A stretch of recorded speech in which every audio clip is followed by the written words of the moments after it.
"I can't believe she did this behind my back," I muttered as I held the phone, my fingers trembling slightly. Before we start the story, leave a comment telling us where you are watching from, and at the end don't forget to rate the story from 0 to 10, enjoy the story. The bank representative's voice on the other end was calm, professional, and yet the words they delivered cut sharper than I could have imagined.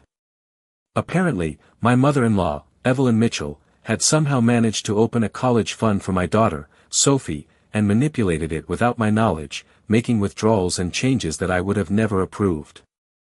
My heart sank, but I forced myself to take a slow, deliberate breath, setting the phone down on the polished oak desk in my home office.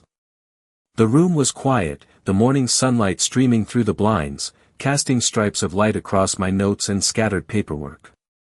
I sat in the leather chair, eyes tracing the edge of the desk, recalling the many times Evelyn had suggested her helpful advice on finances, always with a smile that now seemed calculating. My daughter, Sophie, was downstairs, humming softly while practicing her piano scales, oblivious to the storm I was quietly preparing for. I looked at the framed photo of my late husband, Mark, on the mantel, his gentle smile a stark contrast to the turmoil that had quietly crept into our family. Evelyn's interference was not just a minor overstep, it was a violation of trust, a deliberate attempt to control and assert dominance in a situation where she had no right. I picked up the phone again, dialing the bank's customer service line directly this time, and requested to see all recent transactions and any documents signed under my daughter's account.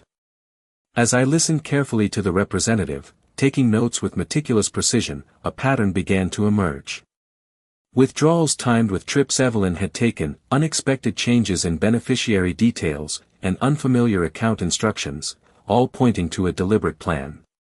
I remained calm, the kind of cold, measured composure that had carried me through decades of challenges and quiet betrayals, refusing to let anger dictate my next move.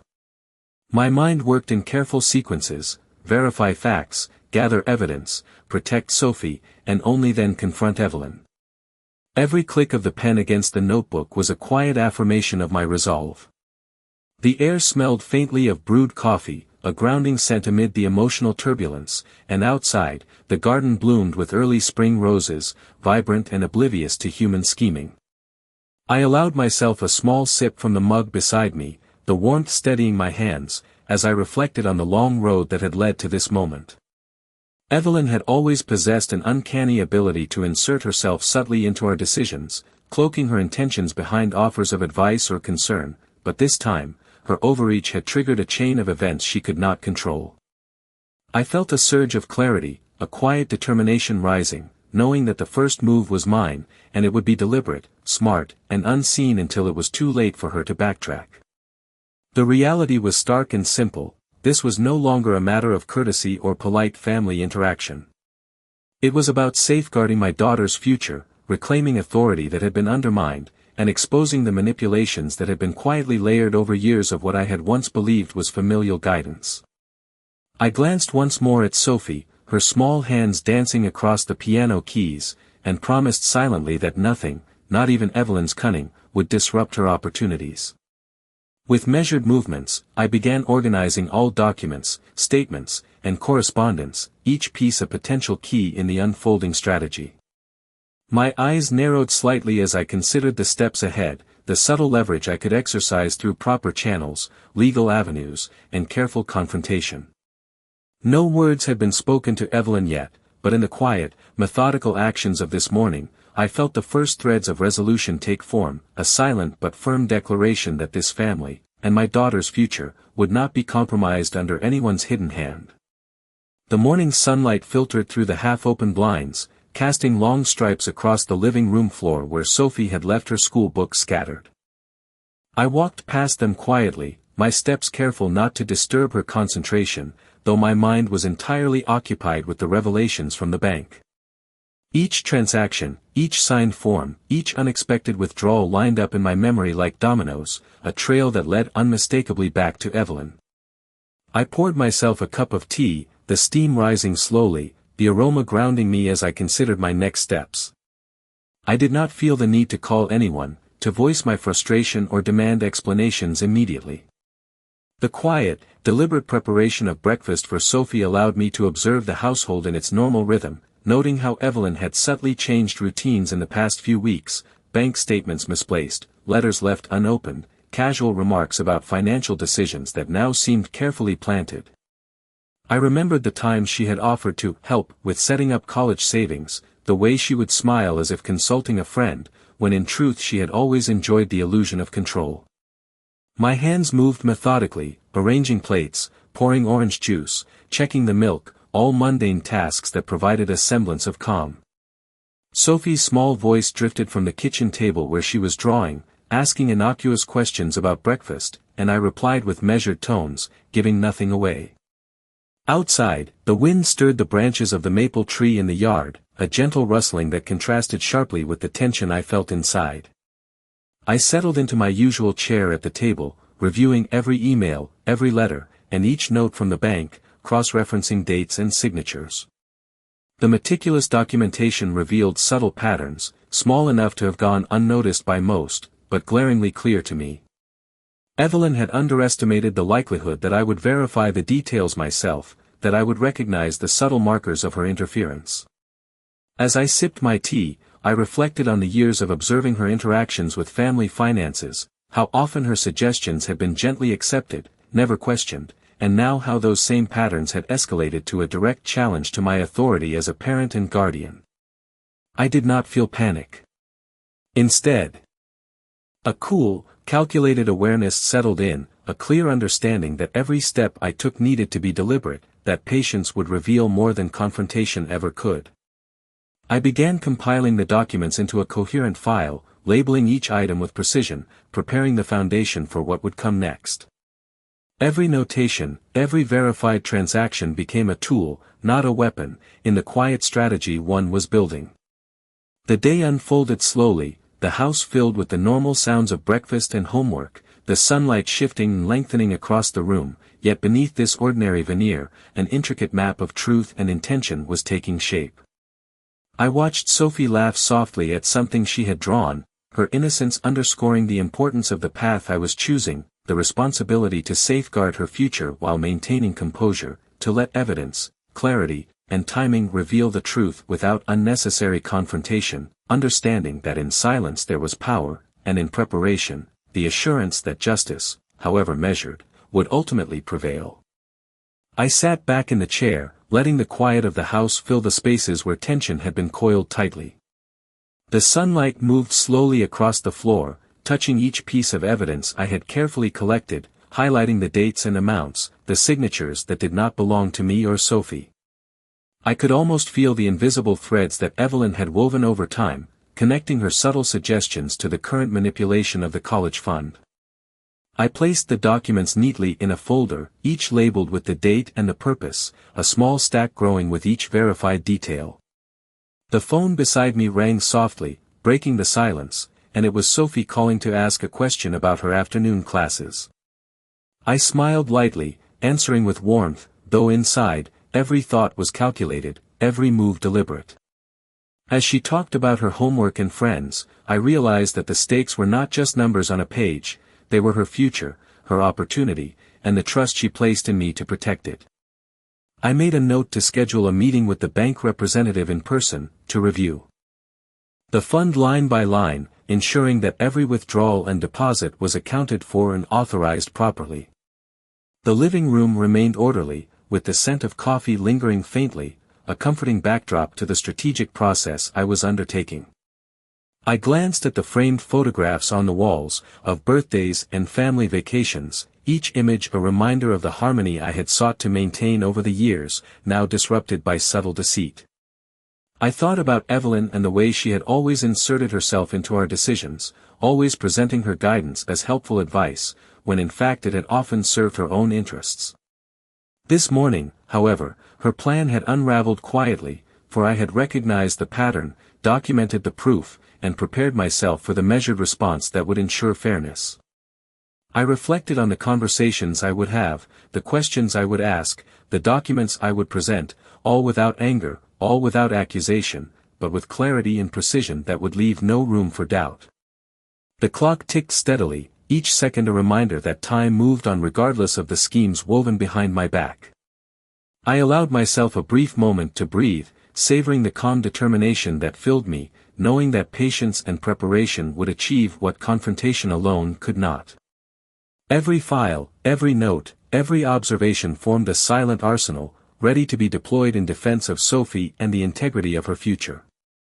The piano downstairs played softly under Sophie's fingers, the melody simple and untroubled, a stark contrast to the careful strategy unfolding above.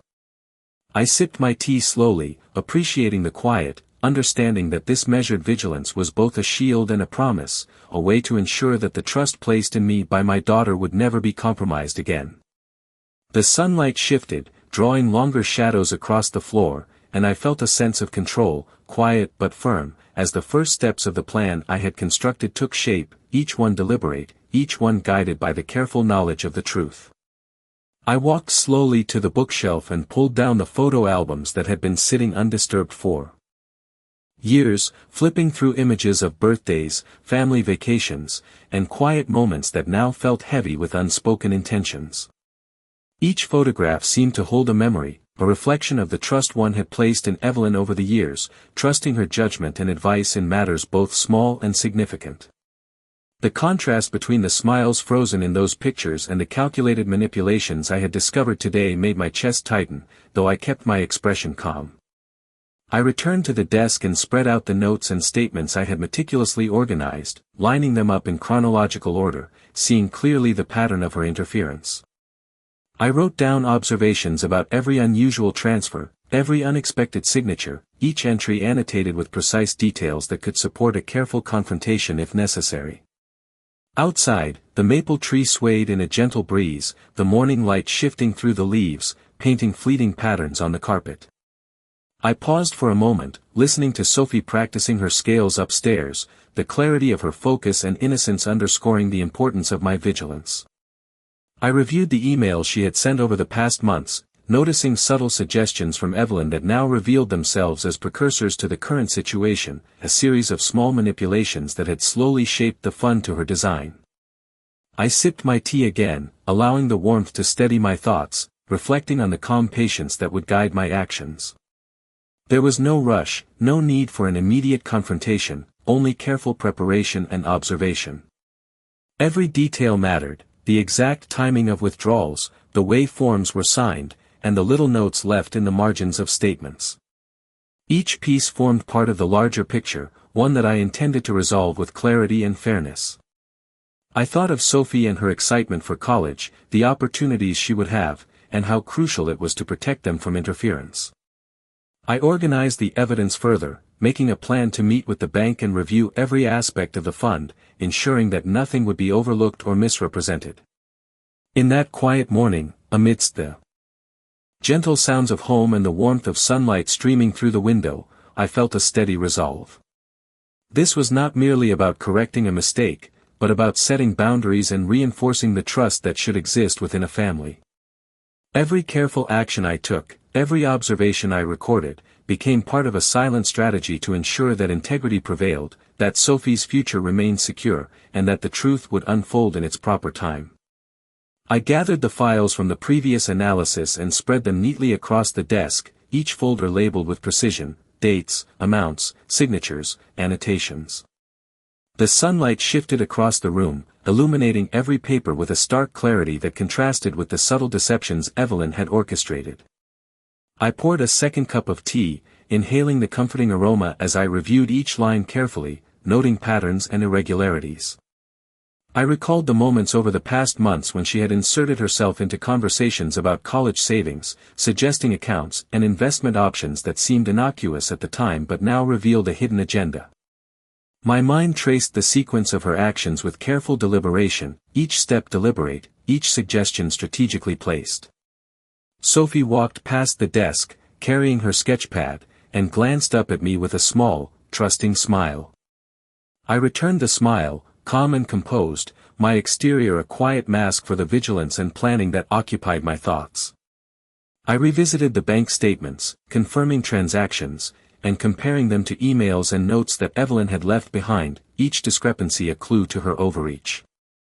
The morning continued with an almost ritualistic precision, as I methodically checked each item, making notes, cross-referencing data, and ensuring that I had a complete picture before taking any action. I reflected on the importance of patience, understanding that the quiet collection of evidence would serve not only to protect Sophie but also to reveal Evelyn's interference without confrontation, relying on facts and clarity rather than accusation. I glanced toward the window, noticing the sunlight glinting off the maple tree. Outside, a calm reminder of continuity and order in the world even as manipulation threatened to disrupt the family structure. Each careful step I took in organizing and documenting the evidence reinforced my confidence, and I felt a measured sense of control, knowing that the truth, once presented, would speak louder than any argument. I thought about the upcoming conversation with the bank, preparing questions and verifying documentation, understanding that the next move required both precision and composure. Sophie returned to the desk briefly, asking a question about her schedule, and I answered in a steady tone, maintaining calm while my mind worked through contingencies. The quiet of the house, punctuated by the soft sounds of daily life, underscored the methodical nature of the strategy one was constructing, a plan rooted in observation, verification, and timing. I continued to organize, label, and review, ensuring that each piece of information was accounted for, aware that every careful action reinforced my ability to protect Sophie and restore integrity to the situation. By the time the afternoon light stretched across the floorboards, I had completed the initial assessment, a clear outline of evidence and steps, each detail meticulously documented, preparing for the moment when clarity and patience would allow truth to emerge without haste or unnecessary conflict. I double-checked every note and transaction, each one laid out neatly on the desk, organized by date and type, as if mapping a path through a maze. The afternoon sunlight had shifted, casting warm patterns across the documents, and I could see the evidence with perfect clarity. Sophie was nearby, quietly reading in the living room, her focus uninterrupted by the tension that had quietly settled into our home. I took a moment to breathe, letting the quiet remind me that patience was an ally, and that measured action would reveal the truth far more effectively than immediate confrontation. I considered the steps I would take with the bank, the precise questions, and verifications that would leave no ambiguity, ensuring that every action was backed by documented fact. The house seemed to hold its breath, the only sounds being the soft pages of Sophie's book and the faint hum of the refrigerator in the kitchen. I reviewed the emails and letters from Evelyn again, noting patterns and subtle cues that had previously seemed inconsequential but now painted a clear picture of her influence and manipulation. I sipped my tea, appreciating the warmth, the calm, the way it helped steady my thoughts and maintain focus on the task at hand. My strategy was forming, each step methodical: verify facts, gather evidence, prepare for precise engagement. I imagined the conversation with the bank, rehearsing the dialogue, visualizing the documents being cross-checked and verified, knowing that this approach would ensure accuracy and fairness. Every piece of information was catalogued, every note cross-referenced, and each observation carefully documented to maintain clarity and precision. I glanced at the window and watched the garden outside, the sunlight dancing over the early spring blooms, a reminder of continuity and the ordinary world outside the intricate dynamics of our family. I thought of Sophie's future and the importance of securing it, the responsibility I carried not only as her mother but as the guardian of her opportunities. My hands moved with deliberate care as I annotated the final statements, each detail a step toward uncovering the full picture, toward ensuring that truth and fairness would prevail. The quiet of the home allowed me to focus entirely on the task, each moment spent meticulously analyzing, cross-checking, and preparing, all while maintaining a calm, composed demeanor. I knew that the next stage would require the perfect combination of timing, evidence, and calm authority, and in the silence of the late afternoon, I felt a steady confidence that every necessary step had been taken. The shadows lengthened across the floor as I continued my review, fully aware that patience, preparation, and meticulous attention to detail would guide the outcome, and that with careful, deliberate action, Sophie's future and the integrity of our family's affairs would be fully protected. I organized the final stack of documents on the desk, each one meticulously labeled and arranged to ensure nothing would be overlooked. The afternoon sun had shifted, casting long beams across the hardwood floor, highlighting the edges of statements and notes, giving them an almost tangible weight. I took a deep breath, feeling a calm determination settle over me, a steady awareness that every detail I had collected now formed an unassailable picture of Evelyn's interventions. Sophie passed by with her backpack slung over one shoulder, pausing to give me a small smile, and I returned it with measured warmth, concealing the strategic planning that occupied my mind. I revisited the records once more, checking calculations, dates, and signatures, confirming that each discrepancy was accounted for and backed by verifiable evidence. The quiet of the home allowed me to focus, undistracted, as I made careful notes for the meeting I intended to schedule with the bank, understanding that the right combination of timing, preparation, and composure would ensure clarity and accountability. Each observation I recorded, each email I cross-referenced, added another layer of certainty to my understanding of the situation, and I felt a sense of control rooted in methodical diligence rather than confrontation. The gentle hum of the refrigerator, the soft rustle of leaves outside the window, and the occasional note from Sophie practicing piano created a rhythm that grounded me, reminding me that ordinary life continued even as I prepared to address the subtle manipulations that had threatened it. I sipped my tea, savoring the warmth, appreciating the clarity of thought it allowed, and mentally rehearsed the questions I would ask, the points I would raise, ensuring that every word would be precise, every action deliberate. I considered the implications of each transaction, the intent behind every suggestion Evelyn had made, and how each could be addressed without escalating tension, relying solely on facts and proper verification. The meticulous arrangement of evidence, combined with the patience and careful observation I had cultivated over decades, gave me confidence that the resolution would be both just and controlled.